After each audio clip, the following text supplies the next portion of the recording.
Hi, welcome to HardReset.Info channel, dear viewers. In front of me, HP printer device, HP Ink Tank Wireless 410 series, and now I can show you how to restore network settings on this device.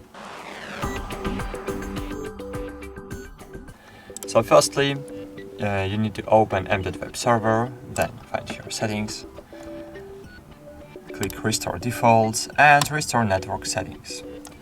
Then click Restore Network Settings again and click Yes. Wait a while, and as you can see, we have disconnected from the Wi-Fi and we can't connect to the Wi-Fi right now because printer has forget the password from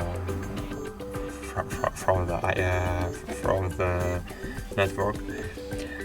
And web services was disabled too, of course. And that's it. If you want to set up your printer again, you need to use HP Smart application on your Windows device again. That's it. Bye.